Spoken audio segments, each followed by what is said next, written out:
welcome to Bird Control Group, the podcast on bird behaviors. We will dive deeper into birds and their behaviors. Although birds are beautiful and sometimes breathtaking, they can be a real nuisance in a variety of cases, sometimes even a danger.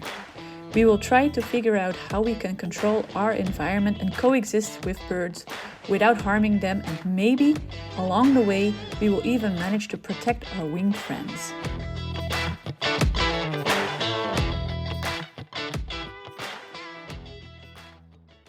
Hello, my name is Chantal and I've been working with the marketing department at Bird Control Group since 2012, focusing primarily on designing both digital and print media. And today, I am excited to host the first episode of our brand new podcast. In this podcast, we will be engaging with colleagues, friends, and clients of Bird Control Group to explore various topics related to birds, particularly those that cause issues in places like farms, rooftops, and urban environments. We aim to uncover new insights through engaging conversations. I'm thrilled to kick off our first episode with one of our outstanding partners, Michelle Kerr from Birdbeam Australia. Michelle has traveled all the way to our main office in the Netherlands to connect, chat, learn, and discover. We're immensely grateful for her presence. Hi, Michelle. How are you? And could you start by sharing a little bit about you? Thank you, Chantal. I am super excited to be here. I am really looking forward to this and I'm really energised. So I've had a great visit to the Netherlands and I can't wait to dig in. Nice. So the first question I'm going to ask is about Australia. Australia is known for its diverse and sometimes dangerous wildlife, many of which are considered pests. However, your focus is on birds that cause significant losses. The pest birds. What sparked your interest in bird control specifically? Good question. My love for vineyards, and I mean, who doesn't want to drink the product at the end of the day? I spent well over a decade in vineyards. I loved every moment of it, and I also understand its pain points.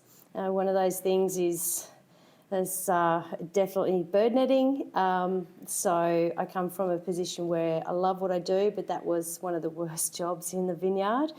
And but you always it's always nice to get out in the vineyard and actually work through it and have that appreciation for the surrounding environment too.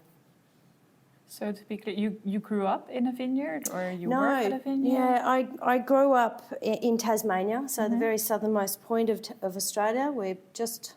We're very close to Antarctica, but we specialise in cool climate wines, and they've got finesse and character. They're very sought after, but the vineyards I chose to go into after a fond appreciation of wine and learning to know what was quality, and I got taught by some very strict sommeliers that had no tolerance for people who didn't know what the product was. So it was a very steep learning curve, and in the end I just I had a great appreciation for what was really special. Nice. So could you share a bit how the diverse ecosystems across Australia affect your work with birds? Definitely. It's, if you've ever looked at a map, Australia is large, from desert to wetlands to tropical rainforests, snow-capped mountains and arid no man's lands, beaches to cities, mountains to oceans. We are literally an island abundant in every single ecosystem. And they've all got their own micro and macro bird issues, and to know them all, it's we constantly learn and adapt, and that's also a really challenging part of what I do, but it's also incredibly rewarding because I can talk to our clients on a really localised level and understand their pressure that they're going through. So to understand the bird life, you need to understand the ecosystem. And we do a bird count in Australia every year. Not we, but there's an organisation that does a bird count in Australia, and there's 900 different bird species, equating to 10% of the world's total number of birds, of which 45% of those are actually endemic, and the rest have been brought in for pets and, you know, on ships and all sorts of things, and now are part of our ecosystem, which is quite damaging, and they are pretty much pests throughout our environment. Interesting. So it keeps being interesting. You keep bumping up against new challenges. Oh, definitely. And you get that nailed it feeling when you... Yeah, that's right. You know, the most dangerous thing is when people bring in birds and they keep them in cages. They're pretty, and, you know, I respect that. But if they get out and that bird is not supposed to be in Australia, that is the massive issue. You know, you just, then you face pest birds that are not supposed to be in that area, and all of a sudden they're in massive numbers, and it's a really quite a treacherous thing. But you know, that's life. People do it. Yeah, true. What has been the most surprising aspect of working in the bird control of Australia? The tremendous constraint, rules and regulations and so forth that farmers and growers are under, and all the time those rules are always changing, like a very fluid body of water. They increase. It gets harder to meet those challenges, and bird control is strictly governed. Shooting to kill is frowned upon and outdated.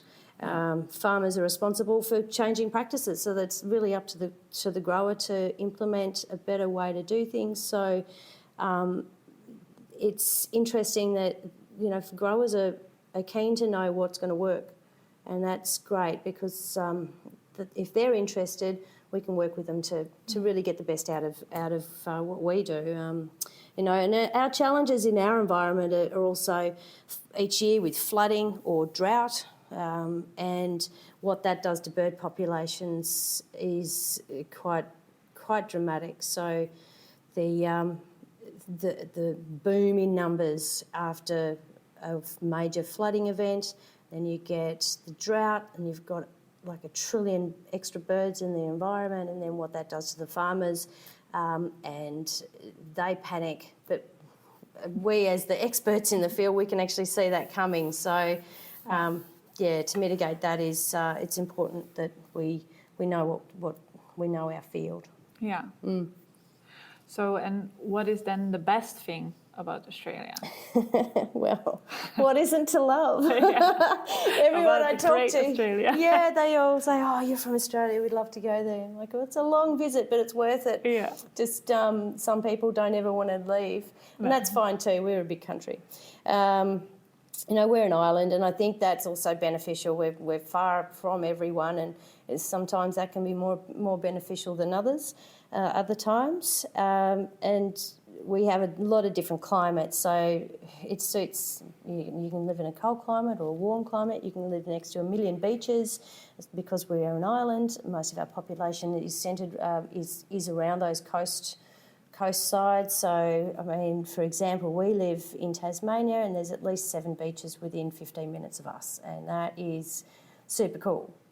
Yeah, really love it. Nice. And I think we're so big, and we come to the Netherlands, and I actually did a bit of research. So apparently, according to my research, prove me wrong, the Netherlands is around from north to south. It's about 312 kilometres long. Mm-hmm. That's what my research tells me. Mm-hmm. But in Australia, from north to south, we're 4,500 kilometres. Yeah. So we're big, man. We're really big. Yeah. Nice. And what's the worst? Is there a worst? Like, if I want to come to the Netherlands, I'm going to have to travel. You know, that's long, but it's worth it. I don't think there's really a worst. I don't really know. I don't think we're a worst. Just a great country. Yeah. Period. Of course, because I'm biased. Tasmania is awesome, though. Tasmania is the best part of Australia. Just saying. You sold me over. I'm moving. Yeah. So, How do the challenges of bird control in Australia compare to those in other parts of the world? Yeah, rules and regulations are different everywhere in each country, and our bird numbers are super high. So, most of the world's birds, like the lineage, actually can be traced back to Australia. So there are always challenges, and the line always gets moved. The regulations get stricter, and as I said before, like shooting to kill is actually really frowned upon. So much so that those big market wholesalers are demanding that their growers sign off on no kill policies. So it's a very interesting space to be a part of. An ethical bird control answer. Yeah. In your experience, what are some of the common misconceptions people have about Australia? Oh, that all our animals are dangerous. And big. That's dangerous and scary. You've got spiders, you've got snakes. I'm like, yeah, but it's not like you walk down the street and see a snake, cross your path. Yes, they can live in your house.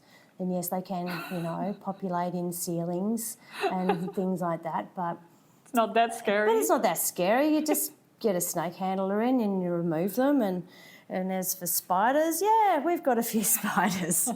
We've got some that they won't kill you, but they will cause some trauma to that area. But I think the main thing is if when you go to the toilet, you always check under the seat to make sure there's a spider that's not there. Yeah, exactly. Yeah. I get that.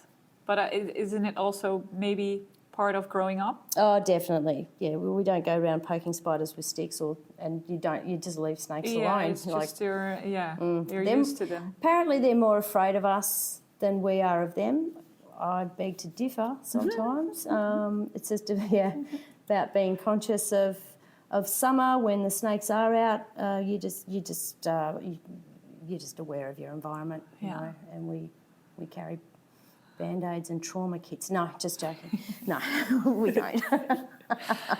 Nice.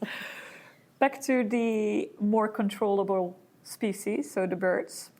Are there any particular bird species that are more challenging to manage than others? Oh, welcome to Australia. Yes, definitely. There's cockatoos are definitely a challenge, and coloured birds. And doesn't matter what coloured bird it is, whether it be a lorikeet or a parrot or a rosella, they are extremely tenacious, they're driven, they are very smart. Cockatoos are incredibly smart. You can teach them to talk.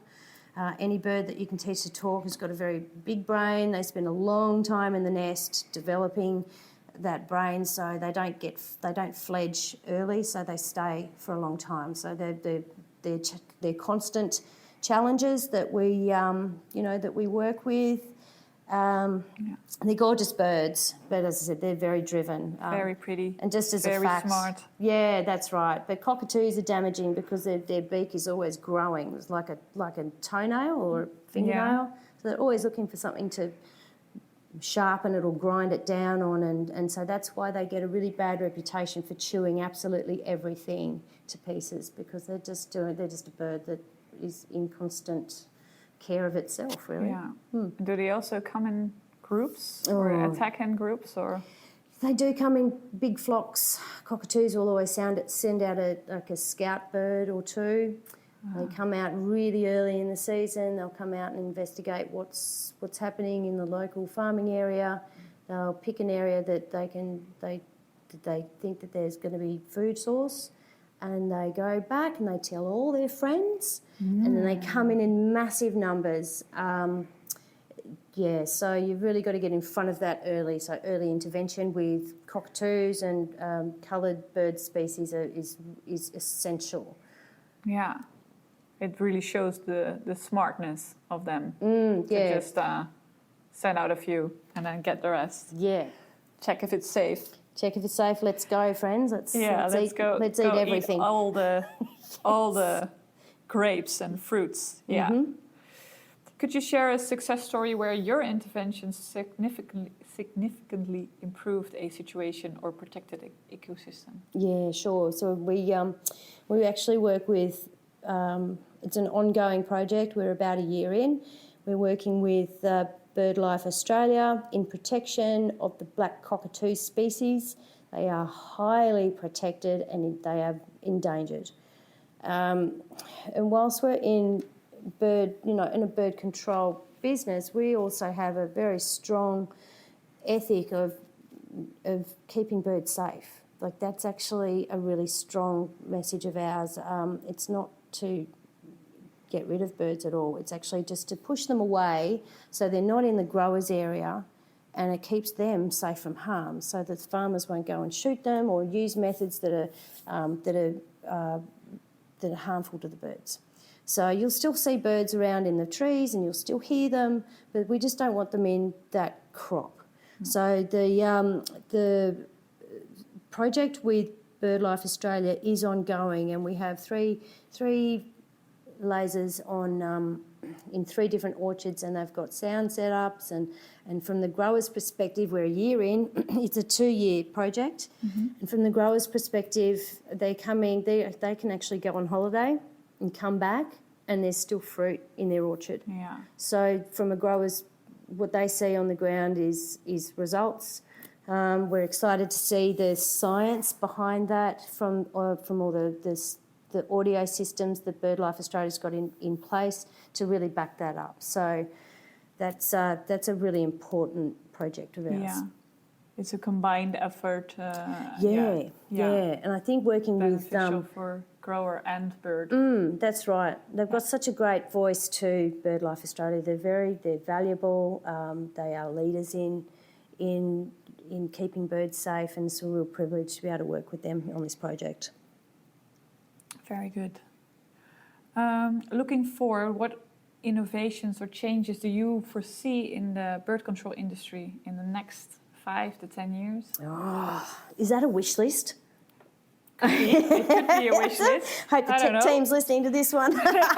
What are the wishes? Yeah, I think, you'd have to be silly if you don't think AI is going to come up and play a really significant role in pretty much everything day to day. So I think it's the next logical evolution where we can perhaps train AI to recognise a bird species and evolve a specific pattern and speed to which we can deliver, some programming tips to better ourselves and better the efficacy. Yeah. So this is really exciting for me. I think AI has got a really big future. Yeah, I agree.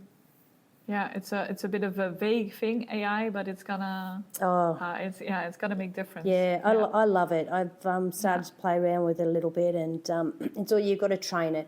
Just like you train a bird or you train it whatever. You've got to make it to what you want, not the other way around. Nice. So, what are the major bird-related issues your clients face? Just crop losses, asset protection, Yeah. building equipment. OH&S is a really big one. We're in an environment where we want our workers to be safe in a nice, clean environment. So that's a really big pain point for our commercial properties. Workplace health and safety is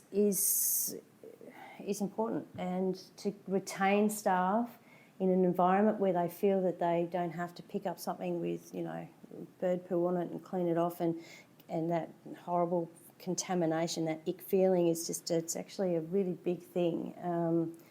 So for that, we do quite a bit of work in that space. And crop losses, well, at the end of the day, we are the result of what's growing. So if we want to have a better price of our fruit and vegetables, we need to protect them.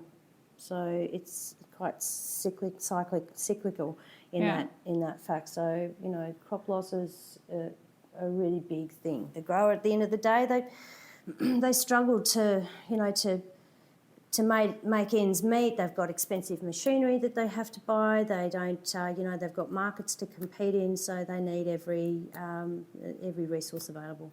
Yeah. And what is the behavior, like the actual behavior that they are showing at those sites? So how do they typically behave in the scenarios that you deal with? Birds, they just leave. They just leave. They're just like, okay. Yeah, well, there's Michelle. Yeah, they go. Actually, they do. I turn up to a site, I swear, and then a site inspection, and it doesn't matter where I am, and people go, the birds are always here. We just can't understand why they're not here today. I'm like, because I'm here. Because I just turned up. Just here call I me. am. That's right. I can be here all the time. Yeah. Probably couldn't afford me, but I'll be here all the time. But, but they do leave. With constant rotation and the experience that we've got, we get excellent results. And as I said, you can still see the birds in the surrounding area, and you can still hear them outside the laser control area. Yeah, it's not that you got rid of them, they moved. That's right. Yeah, they moved away from the area. Yeah. Are birds the only threat, or do you also help manage other pest animals? Oh, depends on which client you speak to. I've got some that are just so adamant about what else the laser controls, with the many abundant critters that we have in Australia. And look, if it works for them, that's great. But I do have to remind them, I think this is a bird deterrent, So, and I get constant calls about bats and kangaroos and possums and all the rest of it. But it doesn't deter kangaroo. No. Well, anecdotally, it depends on which grower you talk to. So I do remind them that it's bird control, and if they use it and they get results in other areas, that's a bonus. Yeah. I'm very curious what kind of areas they see results in, actually. Or it's a claim, or it's a. It's in crops that are lower to the ground. So what they actually find is when at those really early stages, when the crops are more vulnerable, tender and soft, some animals, four-legged animals, will come in and they will chew through the outside of that area. But I've got one grower, and he's just adamant. He said, "My dog is out of business. My dog has got nothing to do. Seriously, there's nothing digging in my crop, Michelle. You have to tell everyone." And I'm like, yeah, I know. We cannot tell anyone. I cannot tell everyone. I know. But it's really interesting, because what he found is when the crops grew a little bit bigger and there was that shadow for the animals to hide behind, that's when it became a shelter from the laser. So it was. Then it becomes hide and seek. Yes. Yeah, definitely. Could you share an intriguing situation you've encountered? I can tell you this one. We went to a very large almond farm, and we turned up. It was literally in the middle of Australia. It took us very long to get there, and we ended up in a place with no service and nothing. We could literally not find the way in. It was very difficult. But we got in, and the farm manager was incredibly sceptical. He just was like, "I don't see this working, and it's the laser's going to be up there, and the cockatoo's going to be sitting on top of that thing and riding it like a mechanical bull." And we're like, "Okay, rightio, no problems. That's fine." And we, I think it was there for 6 weeks, and when we went back, he was just won over. He said, "Oh, this has just been great."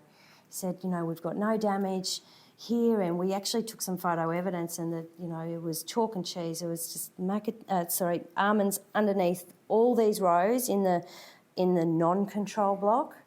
And in the place that we did have the laser on, in the control block, there was nothing underneath. So the cockatoos hadn't touched anything. So that was just so intriguing to meet. And it was so good to see that conversion between the scepticism and seeing it work, and seeing the technology just teach an old farmer new tricks. Yeah.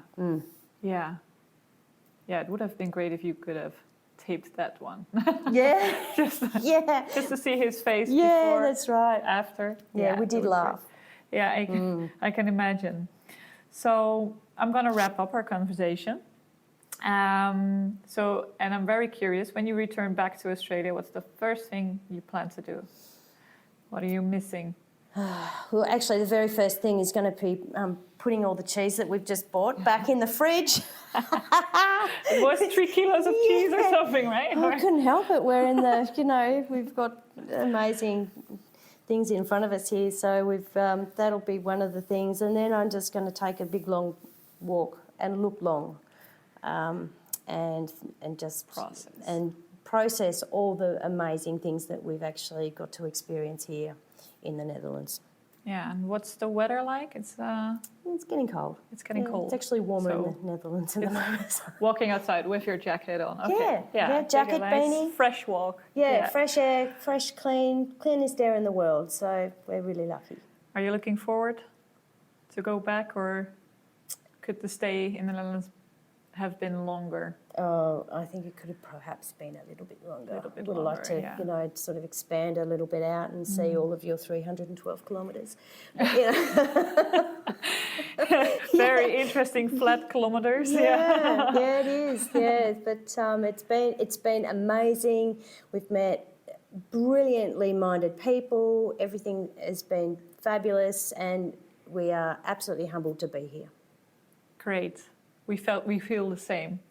And we wanted to wish you a safe journey home. It's a bit early. You're going to go in a few days. Yeah. But for the podcast, I'm going to wish you a safe journey home. Thank you so much for joining us. It's been an enlightening and enjoyable few days, and it has been wonderful to meet you in person, really. This concludes our first podcast episode. I've thoroughly enjoyed our discussion, and I hope our listeners did too. Stay tuned for the next episode. Goodbye, Michelle. Thanks, Chantal. Bye. Bye.